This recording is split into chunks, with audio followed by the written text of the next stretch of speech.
Bismillahirrahmanirrahim. Assalamualaikum warahmatullahi wabarakatuh. Alhamdulillah, syukurillah, salatu wassalamu ala rasulillahi, la haula wa la quwata illa billah. Hari ini kita belajar maqasid syariah. Pelajaran kita di halaman 84. Judulnya adalah penerapan maqasid dalam ketentuan ekonomi syariah. Yang poin B-nya sekarang yaitu maqasid khassah. Kemarin kita sudah menjelaskan tentang maqasid ammah. Sekarang kita akan menjelaskan maqasid khassah dalam ketentuan ekonomi syariah. Apa bedanya maqasid khassah atau maqasid khusus ya? Artinya maqasid khusus dengan yang dulu kita pelajari maqasid ammah. Kalau maqasid ammah itu tujuan-tujuan umum dalam ekonomi syariah. Jadi semua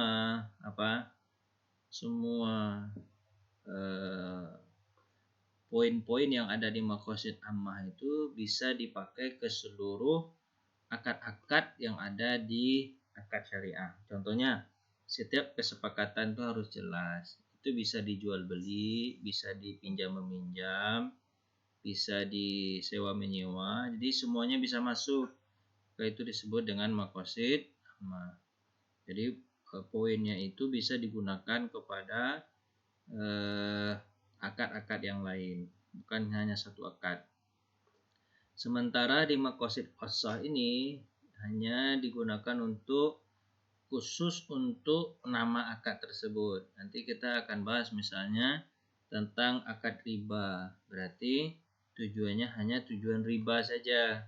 Tidak bisa tujuan yang lain. Karena kita akan membahas tentang maqasid riba saja.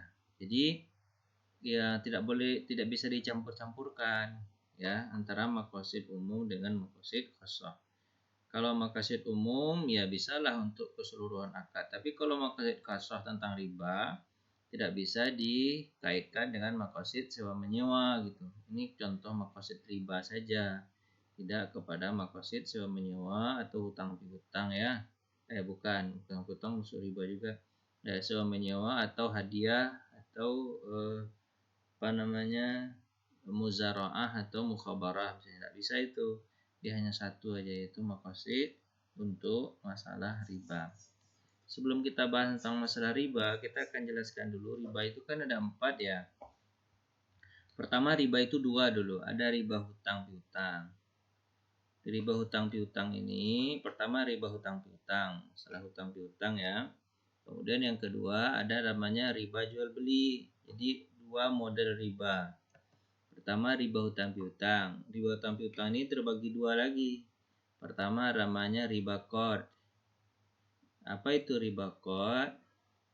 Sesuatu manfaat atau tingkat kelebihan tertentu yang disyaratkan terhadap yang berhutang, namanya muqtar. Jadi muqtarid gitu boleh. Parit yang kurang misalnya. Jadi riba qard itu adalah orang meminjam uang kepada seseorang meminjam uang, kemudian yang meminjamkan itu dia memberikan bunga, maka itu disebut dengan riba. Dipinjam 10, bayar 11, itu namanya riba yang satunya. Yang ke-11 itu riba. Kalau riba jahiliyah itu pada masa jahiliyah ini masalah hutang piutang juga. Hutang dibayar lebih dari pokoknya ya, karena si peminjam tidak mampu membayar hutangnya pada waktu yang ditetapkan. Jadi kalau riba jahiliyah agak beda sedikit dengan riba qard. Riba qard ini jika seandainya dia bayar tepat waktu juga, dia tetap aja menambah pembayaran. Tapi kalau riba jahiliyah itu hutangnya dibayar lebih kalau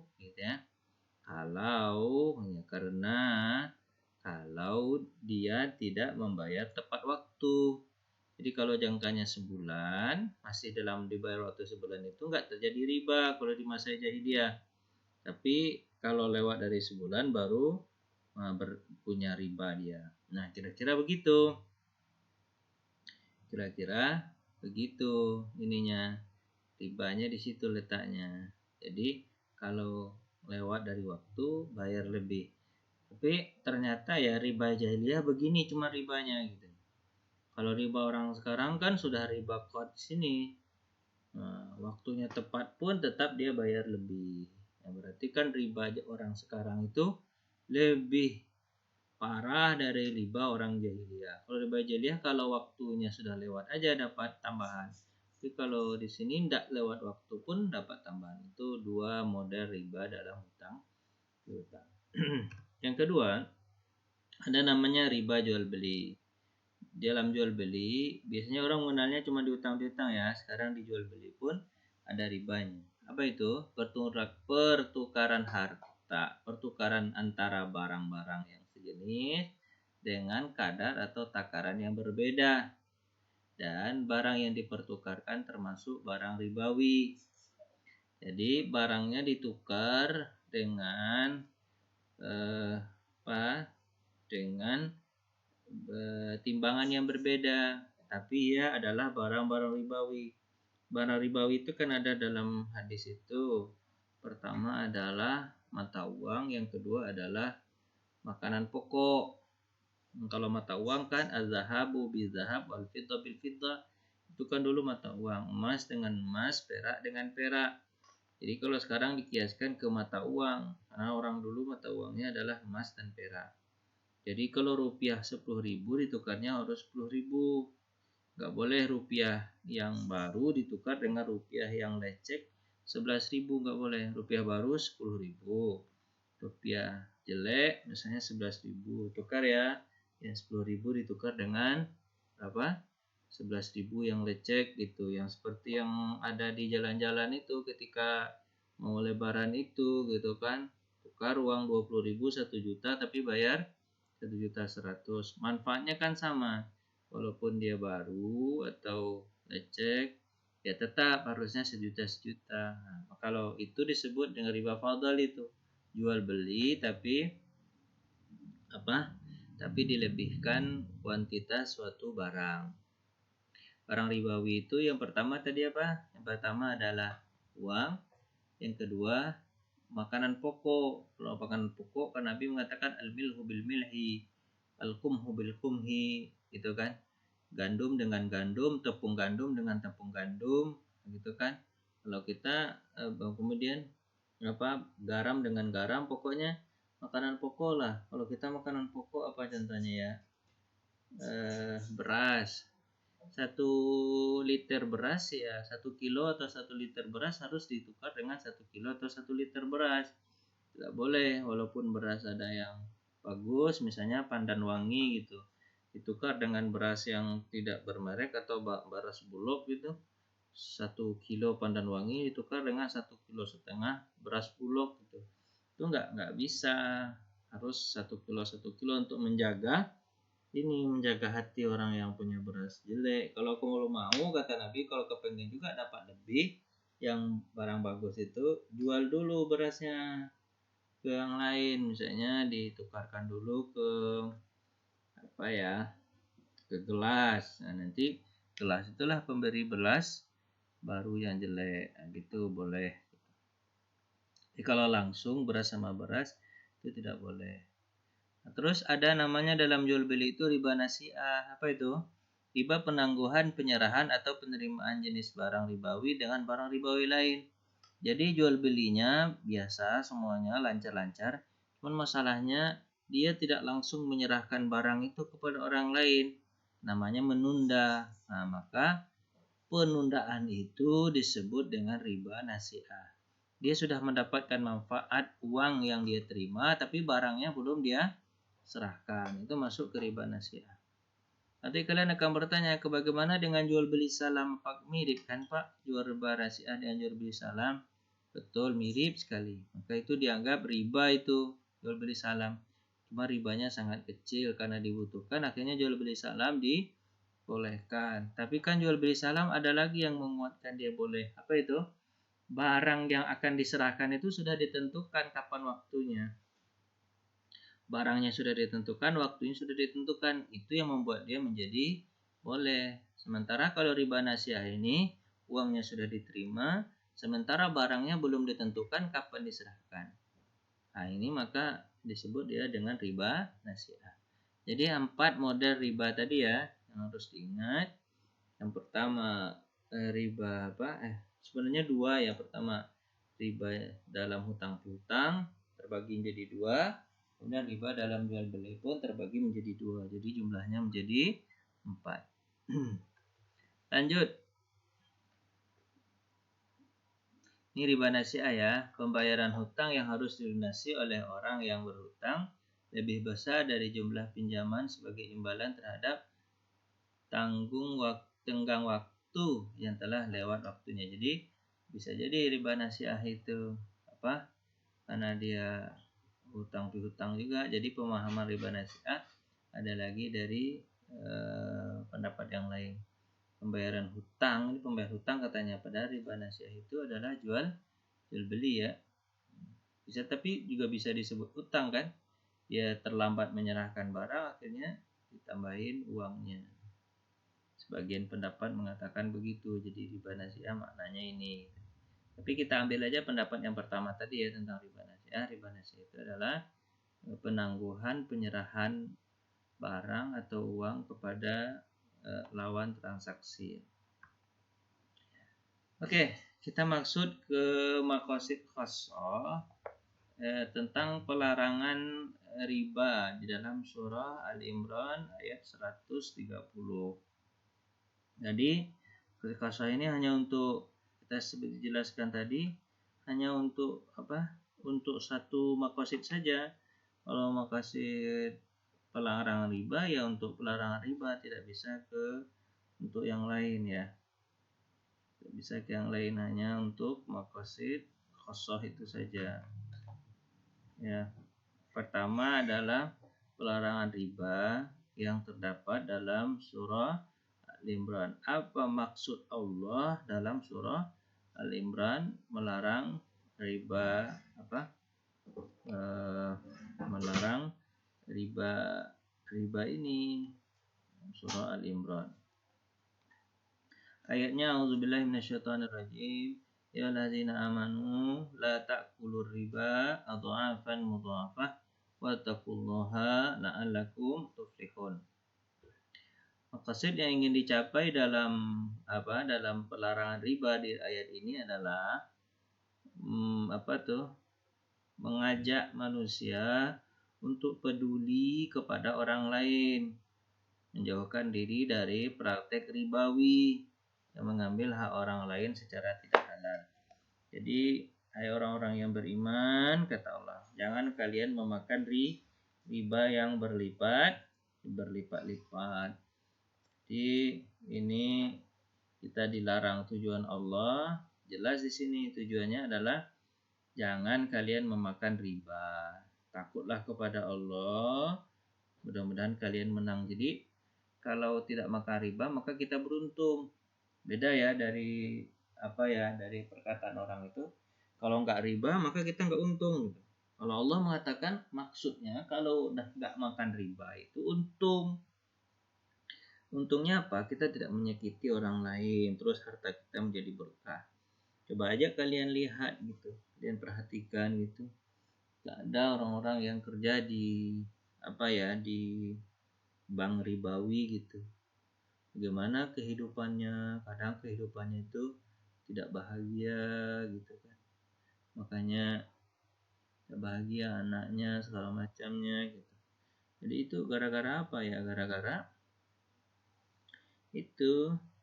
makan harta riba. Jadi maqasid khassah di surat Al-Imran ayat 130 itu adalah dilarang kita makan riba, dan kalau kita sudah tidak makan riba kita akan menang. Terus ada lagi ayat Al-Quran khusus untuk tentang riba aja nih, bicara tentang riba. Surah pelarangan riba dalam Quran, surah Al-Baqarah 275 ayat kata Allah. Zalika bi'annahum qalu innamal bai'u mithlur riba. Mereka berkata sesungguhnya jual beli itu sama dengan riba. Wa ahallallahu al-bai'a wa harramar riba. Sementara Allah menghalalkan jual beli dan mengharamkan riba. Maksudnya di sini adalah ada alternatif. Jika jika ingin terhindar dari riba. Apa alternatifnya? Alternatifnya adalah jual beli gitu. Jadi bukan dipinjamkan uang itu, tapi diperdagangkan. Misalnya kita punya uang, habis itu kita konversikan ke barang, habis itu kita jual. Kan uang yang jadi modal kita itu menjadi bertambah, tapi tidak dengan melalui riba. Itulah tujuan dari ayat ini, untuk memberikan solusi kepada orang yang kepengen hartanya bertambah, maka janganlah mencari dengan cara yang riba, tapi carilah dengan cara yang jual beli Allah Subhanahu wa taala. Terus maqasid ketiga, perbedaan antara jual beli dengan riba. Seperti yang sudah dijelaskan yang maqasid kedua tadi. Nah, ayatnya juga sama. Apa ayatnya? Jadi ternyata maqasid riba ini banyak sekali ayatnya ya. Nah, ini ayatnya. Kita ulang lagi ayat yang tadi, Al-Baqarah 275 ya ayatnya. Dzalika bi annahum qalu innamal bai'u mislur riba. Sesungguhnya mereka berkata sesungguhnya jual beli itu sama dengan riba. Ahallallahu al-bai'a wa harrama riba. Allah menghalalkan jual beli dan mengharamkan riba. Nah, di sini jelaskan kan kalau kalau perbedaan orang, dijelaskan di sini perbedaan orang yang meminjam dengan orang yang menjual gitu. Pembeli dan peminjam. Kalau pembeli biasanya dia punya duit kan, makanya dia beli sesuatu. Kalau meminjam biasanya dia butuh sesuatu, dia nggak punya uang gitu. Jadi kalau sudah orang itu meminjam berarti dia nggak punya uang, terus minta lagi tambahannya, itu kan zalim yang berlipat itu. Ya makanya kalau ingin terhindar dari kezaliman, jadilah penjual gitu. Kalau jadi penjual kan uang kita juga bertambah. Uang kita bertambah tapi kita zalim kepada orang. Tapi kalau seandainya kalau seandainya meminjamkan uang kepada orang yang meminjam itu butuh. Kalau meminjam itu butuh, terus kita pinjamkan juga, kita minta juga uang lebihnya. Memang uang kita bertambah, tapi kita zalim. Jadi pembeli itu indikatornya kecukupan, sementara peminjam itu indikatornya kurangan. Itu maksudnya. Jadi tujuan-tujuan ayat itu sudah jelas sebenarnya ya, dari dari ayat-ayat itu. Larangan jual riba itu sudah jelas di ayat-ayat itu. Jadi bahas satu ayat, habis dibahas satu ayat, kemudian dicarikan apa tujuan Allah nih, ngapain Allah nih melarang riba ini. Ternyata di ayat yang pertama kita bahas tadi tentang Al-Imran 130 itu adalah tujuan Allah itu adalah jangan makan riba. Habis itu tujuannya adalah supaya kamu menang di dunia, menang di akhirat, tadi azab gitu. Terus tujuan Allah berikutnya, kalau kamu susah kepengen juga untuk melipat gandakan uang kamu, bukan dengan cara riba tapi dengan cara jual beli. Itu diberikan oleh Allah solusinya, bukan gak diberikan Allah solusinya. Ini ayatnya tentang riba qad. Nah, ini riba qad. Apa tujuan Allah dari riba qad? Riba qad tadi ingat ya, apa itu? Riba pinjam meminjam. Riba qad atau riba qad atau riba meminjamkan uang yang berbunga itu, gitu kan? Tapi di sini disebutkan riba jahiliyah atau riba nasi'ah. Padahal beda ya, riba qad dengan riba jahiliyah. Riba jahiliyah kan ribanya tadi karena meminjamkan uang juga, tapi waktunya tidak tepat pembayarannya gitu. Tapi kita qad kembali ke pemahaman yang pertama itu aja ya. Riba qad itu adalah riba berlipat ganda walaupun waktunya tepat waktu untuk membayarkannya. Ayat-ayat yang diungkapkan di sini tentang riba qad adalah wa ahallallahu al-bai'a wa harrama riba. Itu kan Allah menyuruh jual beli dan mengharamkan riba, meminjamkan uang, ya kan? Atau ayat lagi, ya allazina amanu taqullaha wa dharu ma baqiyan minar riba in kuntum mu'minun. Hai orang-orang yang bertakwalah kepada Allah dan tinggalkan sisa-sisa riba jika kamu adalah orang beriman. 278. Jadi kalau sudah bertobat dari riba, jangan ulang lagi, cukup itu gitu. Riba qad, riba yang terjadi pada transaksi utang piutang yang tidak memenuhi kriteria untung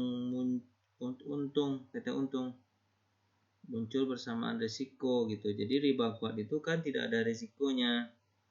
Nah, riba qad tidak ada risikonya, menunjukkan uang kemudian balikan. Nah, gitu.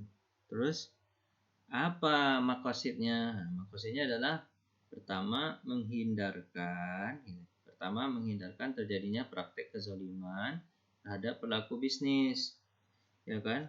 Dia zalim kalau melakukan praktek riba itu kan zalim. Zalim. Kedua yang B-nya adalah menghindarkan setiap utang dengan mencari manfaat. Jadi kalau ada orang berhutang terus tarik manfaat, itu bisa terhindar dari riba qad. Kemudian menghindari mengeksploitasi penerima pinjaman dengan bayaran yang lebih. Tulisannya banyak yang salah ya. Jadi ya menghindari mengeksploitasi orang susah-susah mencari uang, mintain duit lagi. Nah, jadi larangan riba qad tujuannya ini, menghindari terjadinya praktik kezaliman, menghindari penarikan manfaat dari orang lain, menghindari eksploitasi orang lain. Terus lanjut, maqasid syariah larangan riba buyu. Dilarang orang untuk melakukan riba buyu, riba jual beli. Riba itu kan ada dua tadi ya, riba beda utang piutang, kemudian riba jual beli. Kalau riba jual beli itu ada juga apa riba jual beli. Pertama tadi riba fadhal. Riba fadhal itu barangnya sama kemudian dilebihkan.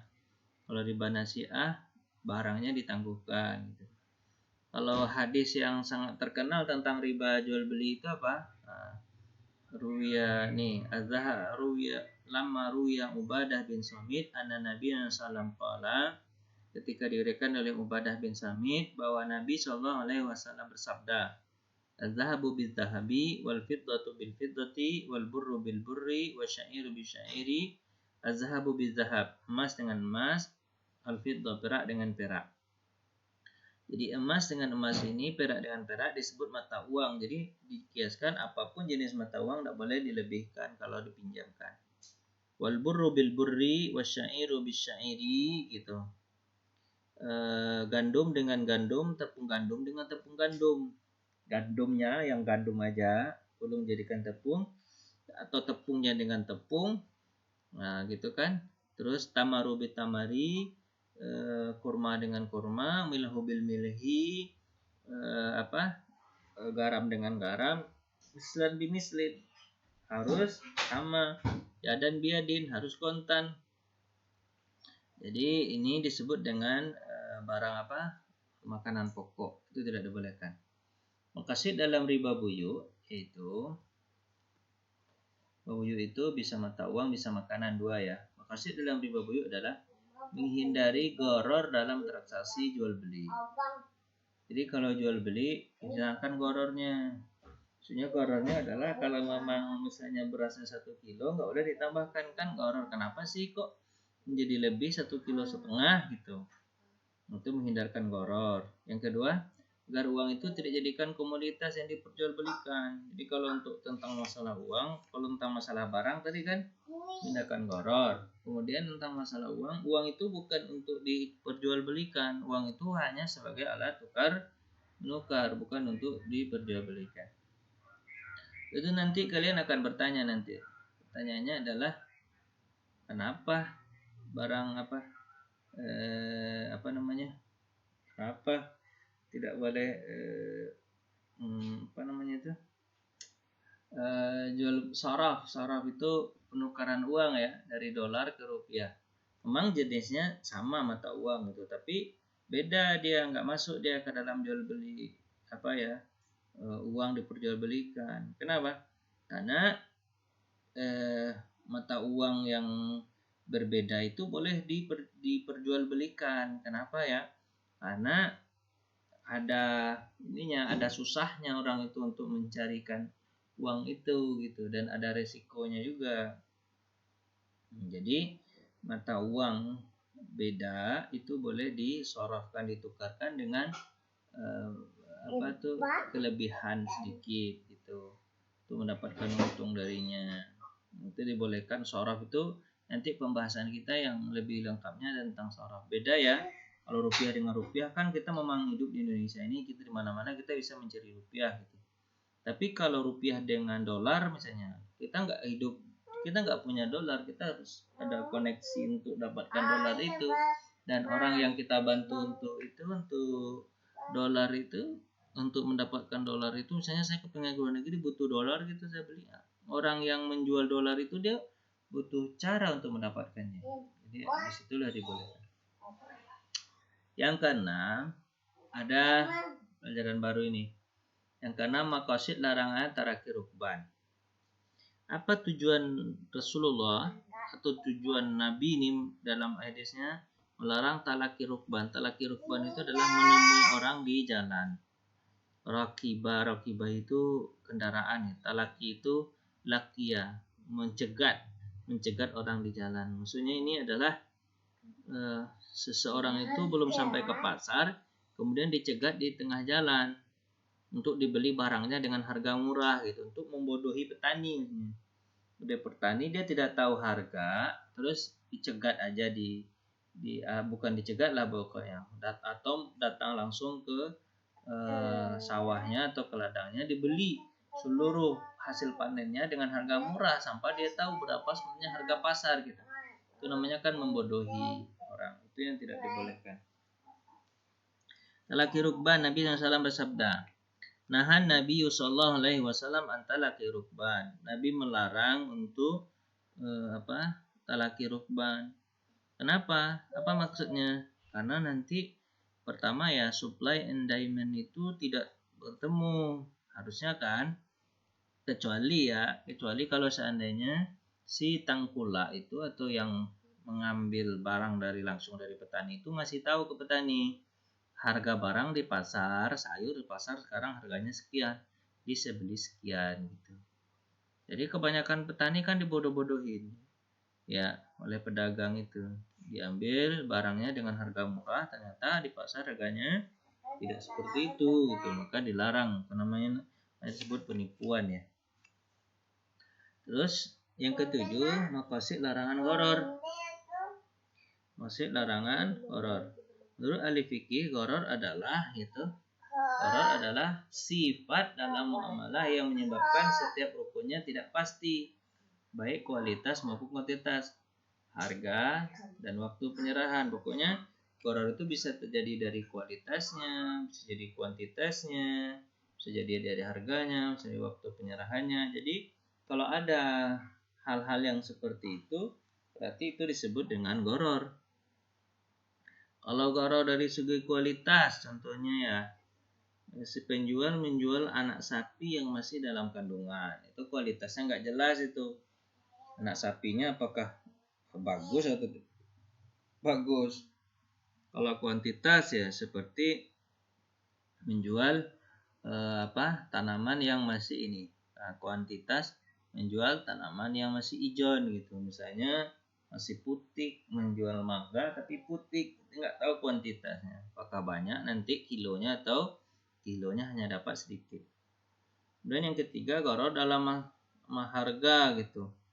Kalau orang menyebutnya goban, seperti murabahah rumah 1 tahun dengan margin 20% atau murabahah rumah 2 tahun dengan margin 40%. Gharar masalah harga gitu. Jadi dia ingin memurabahah rumah, mendapatkan untung rumah sewa menyewa, disediakan kepada orang lain untuk bisa menyewakan, tapi nanti untungnya 20%. Tapi harganya tidak ditentukan. Berapa harga rumah yang harus disewakan itu. Jadi kayak orang gini ya, misalnya gini ya, tolong jualkan rumah saya lah gitu. Ya, dia tidak menentukan rumahnya ini mau jual berapa gitu. Jadi si ya makelar inilah yang menjual harga rumah sekehendaki. Kemudian hanya dikatakan begini, nanti kalau rumah saya terjual nanti kamu dapat dapat 20% dari harga rumah itu. Dia tidak menentukan berapa jual beli rumah itu. Itu kan goror tuh. Harus jelas harusnya. Harga rumah misalnya 200 juta. Nanti dari 200 juta kalau memang terjual dari 200 juta, kamu dapat 20%-nya misalnya gitu ya. Besar sekali itu 20% dari 200 juta. Ya kan? Tentunya gitu. Harus ditentukan harganya. Kalau nggak ditentukan harganya, nanti bisa jadi penjual tadi bisa rugi, atau bisa jadi penjual tadi untung besar. Ternyata rumah yang 200 juta bisa terjual 400 juta gitu. Nanti pokoknya akan terjadi masalah lah ya. Goror waktu, menjual barang yang hilang gitu. Barangnya sudah hilang, nggak bisa diserahkan, kemudian ini. Jadi ada 4 macam goror ya. Ada goror kualitas, contohnya di menjual anak sapi yang masih dalam kandungan. Jarak goror hijau, goror kuantitas, jual beli hijau. Kalau harga, tidak menentukan harga dari penjualan sesuatu. Goror waktu gitu. Menjual barang tapi barangnya masih tidak ada. Maqasid tentang masalah goror. Caranya goror adalah menetapkan kepastian dalam jual beli hingga tidak ada pihak yang dirugikan, tidak ada perselisihan. Yang ke-8 maqasid dalam hadis larangan goror. Maqasid dalam hadis larangan goror kata Nabi sallallahu Rasulullah SAW hadisnya ini. Rasulullah SAW an bai'il goror wa bai'il asah. Nabi SAW melarang jual beli goror dan jual beli hasah. Jual beli hasah itu ya di dalam lempar batu kemudian ambil. Tuh, jadi sebenarnya maksudnya sama dengan di atas. Supaya ada kepastian dari jual beli itu, maka tidak boleh goror. Makasih larangan bai'ul inah. Ini penjelasan bai'ul inah ya. Makasih larangan jual beli inah. Jual beli inah itu adalah menghindari transaksi manipulasi untuk melakukan riba dengan modus jual beli. Jadi barangnya seolah-olah dibeli, misalnya nih seorang ingin sebenarnya dia kepengen minjam uang, tapi dengan modus menjual HP. Si Alek kepengen jual barang menjual HP. Sebenarnya dia bukan butuh duit, tapi dia modusnya adalah jual HP. Saya jual HP 1 juta ya. Dia belilah sama si Andi. Apa kata Andi? Ya sebelilah 1 juta. Apa kata Alek? Tapi seminggu lagi saya beli lagi ya HP-nya ya katanya. Jadi ada transaksi akad yang dikaitkan, nanti saya beli lagi seminggu lagi 1.100.000 ya kata dia. Sebenarnya si Alek itu hanya butuh duit itu 1 juta, tapi dia manipulasi dengan barang, maka itu disebut dengan jual beli inah. Jual beli melalui barang, tapi sebenarnya barangnya itu tidak ada. Dayanya banyak ya. Terakhir sampai di situ ya pelajarannya tentang jual beli ini. Nanti insya Allah kita akan masuk ke yang ke-10 tentang maksud qasah. Ini sudah 9 maksud qasah kita sudah jelaskan. Itu dulu ya yang bisa kita sampaikan pada hari ini. Mohon maaf atas segala kurangan. Kita tutup dengan baca hamdalah. Alhamdulillahirabbil alamin. Assalamualaikum warahmatullahi wabarakatuh.